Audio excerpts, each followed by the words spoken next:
What is up, you guys? We are back with another late video. I'm kind of off schedule right now, so this may end up being posted tomorrow, and then we'll have to record another video tomorrow. So yeah. Hey y'all.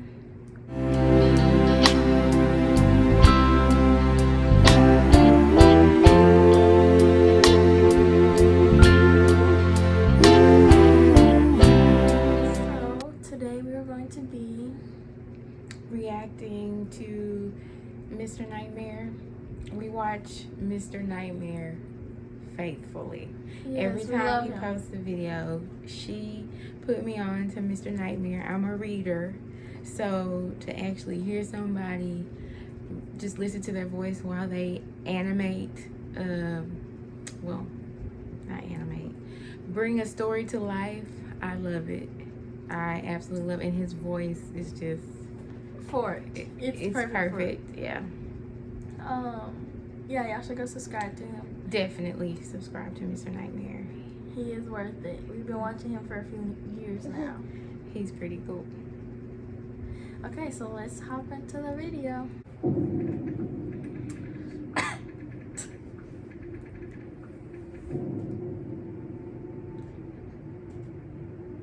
Instagram is my favorite time waster app. Mine too. I spend a good chunk of my free time browsing it. I've gotten my fair share of creepy DMs. I've learned to ignore them. So when I got a notification from Instagram that some random account requested to DM me, I didn't sweat it. I did, however, just open the DM because I always do out of curiosity. The DM was a link to another Instagram profile named Perfect Always with a Z. I pressed the link and it opened this page with a bunch of pictures of girls, like young girls, seemingly varying in ages from 13 to 20. Ooh, no. As I continued to scroll through the account, I picked up on an unsettling fact, that all the pictures seemed to have been taken in secret. Like one girl was on a school bus, one was sitting on a park bench, Jesus. One was taken from behind a bush of a girl walking on a sidewalk, one was taken of a group of girls at a college campus. Expecting to find perverted comments on the posts, all I found were positive comments like "keep up the good work" and "nice." There were also some comments with random numbers, like 500, and that's it. And every single account that commented appeared to be spam accounts, like no profile pictures and no followers. It was a weird and creepy account, so I reported it and sent a link of it to my friend Allie. Then I went about my business. I was at school when all this happened, so I couldn't give it too much attention to begin with. It wasn't until after school when I got home that Allie finally texted back saying, "OMFG, who did that? That's crazy." I replied, "I know, it's so creepy." She seemed more concerned and shocked than I was expecting her to be. She replied saying, "You need to report that to the police right away." I replied back, "Why me? It's not exactly my problem." She replied back with nothing but question marks mixed with exclamation points. So I said, "Why are you freaking out?" She said, "Why don't you care about someone posting pictures of you on their Instagram?" My heart sank. Oh God. I immediately rushed to click the link again and view the profile. This time there were 2 new photos uploaded to the page.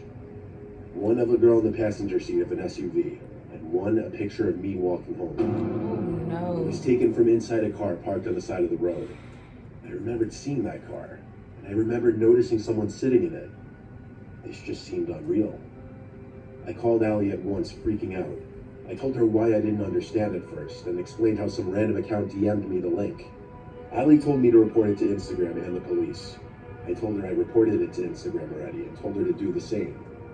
I stayed locked in my room talking to Allie for at least an hour as I was home alone. The next time I refreshed that Instagram page, it said, "This page does not exist." It's always okay, that. It blocked me, so I asked Allie to refresh it as well, and it said the same thing for her. We both used our Finsta accounts to confirm that it was removed, and it was. The account no longer appeared. Finsta? I still don't know if it was taken down by Instagram or if the creator of the account deactivated it. I also have no idea what those numbers in the comments meant. Either way, it seemed like one big setup thing. And I was scared to know any other details about what was going on with that Instagram page. Yeah, I know one of these big companies has been accused of doing that. What?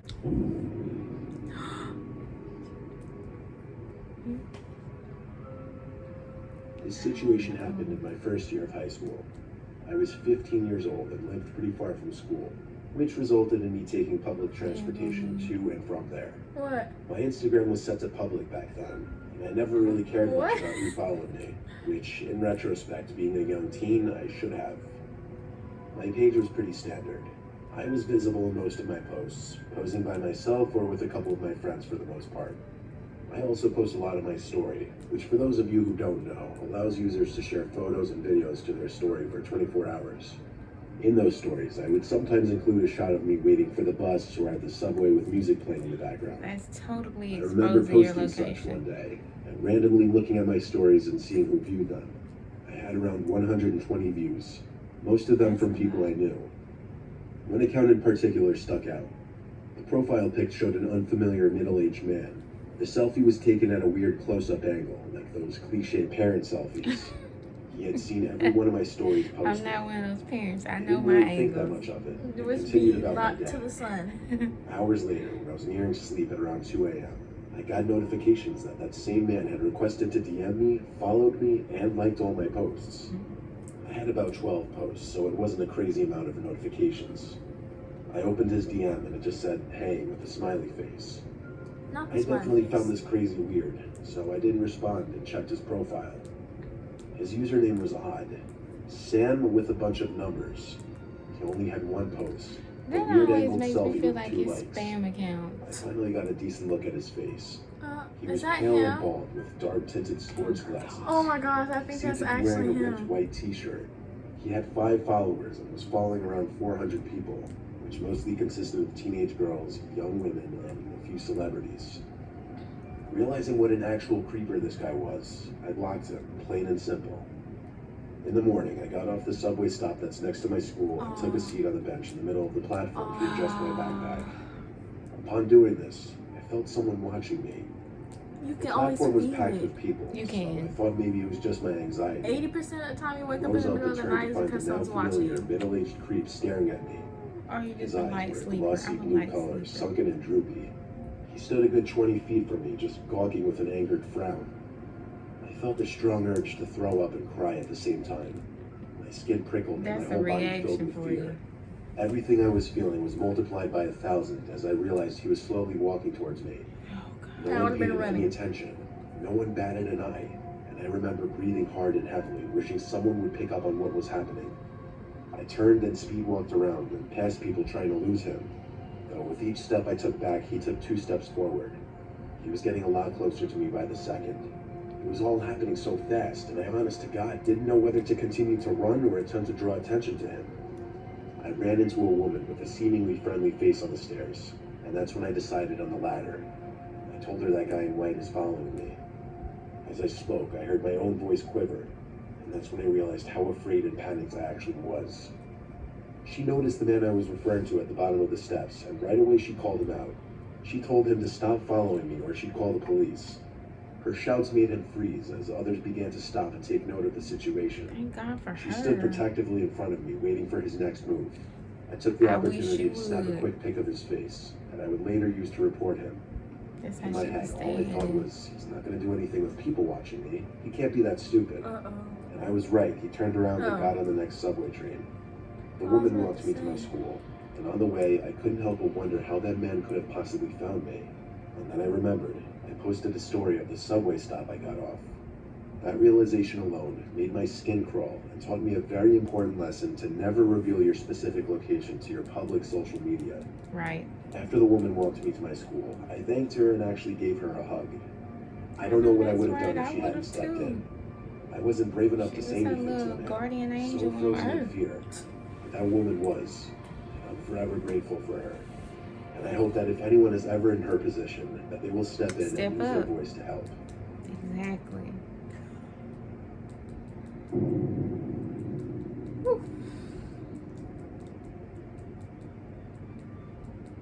The internet and social media can be a very dangerous thing. This personal experience of mine is a prime example Viber? of What the I mean. world? I've had an Instagram account for like 7 years now. I used to post on it a lot more when I was younger. These days I really don't post at all, and I only open the app like once a day just to browse my friends' posts or whatever. Well, recently I lost my phone. I figured it was time for a new one anyway though. I did try the whole find my iPhone thing, but it said my phone was like 30 miles away. It just wasn't worth it for that old phone. Moving on, one day not too long ago, I got a DM from a kid from high school that I hadn't spoken to in years. In fact, I didn't even follow him. I peeped when he DM'd me, and it was a heads up message. He was bringing it to my attention that someone was using my pictures on a fake Instagram account. He shared the profile in question with me, so I had a look and realized he was right. There was this entire account pretending to be me, just using a different name. There were pictures I'd never even posted on Instagram before on there, pictures exclusive to my old phone. My head was spinning. I actually felt sick over this. I immediately assumed whoever found my old phone somehow bypassed the password. I've The had a account fake had page 50 created followers on and was following Instagram. around 150 And I have people. less, well, The at the posts all time I had got less like than 5 to 1,000. 10 likes. Most had no comments, but some had basic comments like a flame emoji or whatever. This account was literally pretending to be me. It had a story posted, so I went to check that, and I felt even more sick to my stomach. It was a boomerang panning from my house to my car over and over, as if they were showing off both. A boomerang is basically just a looping 2-second video that goes back and forth from one point to another. Oh, that This just meant made me whoever was sick to doing my this stomach. knew where I lived and had any other information I may have still had on that phone. Right. The story was posted only a few hours ago. I immediately thought to go to find my iPhone settings and turn on lost mode. I regretted not doing that the second I lost that phone now. When I tracked my old phone one last time, I was in for another horrible surprise. It said the location of my old phone was right outside our house somewhere. There's a lot of space between houses in our gated community, so there was no mistaking that person was still out there on the property somewhere. I turned on lost mode on the old phone and ran downstairs to get my roommate Corey's attention. It seemed he was already occupied, though, by his husky barking at something in the backyard. Oh, God, no. Corey was standing by the door watching his dog. I explained in as few words as possible because I thought the situation was dire. We stepped out into the yard together to call his dog in. He was out in the grass barking rather viciously at someone or something out of sight. The Not dog my was eyes barely watering. visible because it was so dark out. We went together to grab the dog by the collar, and as we got hold of him, we saw someone in the bushes run away into the patch of trees that separated our house from the next house. It was like a jump scare moment in a horror movie. That dark figure I saw run into the trees had to be the stalker pretending to be me on Instagram. I just knew it. We brought the dog inside and locked the door. You may ask, why didn't we let the dog chase down whoever it was? That's because Corey's dog is all bark, no bite. He wouldn't ever harm a fly. At some point in the middle of the night, the dog started barking again downstairs by the front door. This was very unusual behavior, so Corey and I both checked out the windows and then stepped outside. Why It would you was the go most scared I'd ever outside? felt in my life. Standing on the front porch, looking out into the dark night, knowing someone was out there probably watching us. We went back inside, and for the rest of the night, silence. I think whoever had my phone turned it off or smashed it after I put it in lost mode to avoid it being tracked any further. I say this because it would no longer update the location. I checked everywhere by the last known location, but it didn't turn up. After DMing that account that I knew who they were and was filing a report to the police, the account disappeared only a few minutes later. I don't think it was deactivated. I think it was completely deleted. My threat seemed to work. Like I said, this was recently though, and I'm still staying very aware of my surroundings. I'm filing a police report.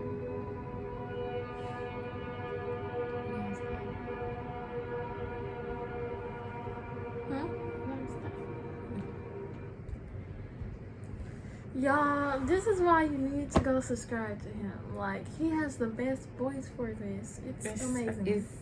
It makes your skin crawl, his voice. And that's what you want from, you know, and he animates the voices. It's not always chilling, you know what I'm saying? He goes with the different characters. Like sometimes he'll act like the person. And they say all of these entries he gets in, and they're supposed to be true. So, there's ghost stories. Yeah. Camping trips. The social media stories. Walmart. Yeah, Thanksgiving, Christmas, Halloween. He has a whole variety of stuff, so y'all should go to subscribe to him. Definitely. We love him in our house for sure. And if you're seeing this, Mr. Nightmare, we love you very much. We really, really, really do. I doubt you'll see this right now, but if you do in the future, we love you so much. We do, and keep up the awesome work. We are true subscribers. Big fan. We never miss out on a video. When I tell you we've watched all of your videos, we've watched them all. My notifications are definitely turned on. Mine too. But basically, so these are like Instagram scary stories. So I'm big on, I don't share everything on social media. I'm just not a big sharer because technology and all of that, I really People can feel just trace you. it's Your scary. IP address could be leaked. It's so scary. So y'all don't be posting like your current location and stuff. That's just putting yourself in danger. Use social media wisely, please. And even TikTok. TikTok, Snapchat, all of the stuff where you can share your locations, just use it responsibly. I mean, because it's just so much, unfortunately, it's just so much danger out there. And I drill and drill and drill into her about everything, just safety and being aware of everything. But Yeah, we hope you enjoyed we this really crazy reaction. I really thought when the notification popped up, I thought this was a Christmas one, but I was wrong. So that means as soon as he drops a Christmas one, We on it. we're coming with it to But share this with is y'all. still considered a Vlogmas, okay? It is Vlogmas. It is for sure. It's considered a Vlogmas. And if you like, you can just go and look at the ones from the past Christmas stories. Yeah. You know, that's a different thing you could do for Christmas with your family. And he has some real scary ones Oh. too. Some ones that will keep you up. Oh, So sometimes we don't watch them at night just because how scary they are. No, but I fall asleep to them every night, so it's okay. She has a problem. Me, I'm like, I don't know why. That's the only thing I can fall asleep to, really. It's scary stories. and then be spooked. It's okay. We got the nerves to be spooked, and I'm like, but see, I believe she gets that from me because when I was around that age, I was definitely a scary movie buff, watched everything. So to see her like that now is just so funny, you know. And I'm just like, I don't want to watch that. I don't want that energy that you know around me at that time. Yeah, now she doesn't like scary stuff. I mean, I don't like scary stuff that's has to do with the supernatural, but I can do scary stuff concerning like Murderers. suspense type. Yeah. Scary. Thrillers. That's the word. That's it. Thank you. Thrillers. I can do thrillers. She used to watch Blair Witch. I've seen that, Children of the Corn, all the Jasons, all the Freddy Kruegers, Chucky's. I've seen them all, you know, but all of this other paranormal, So, we thank you guys so much for watching this video, and we'll see you. Hopefully we can post sort of early one tomorrow, but we'll see you in the next video. Don't forget to like, comment, subscribe, and hit those post notifications so you know when we post another video.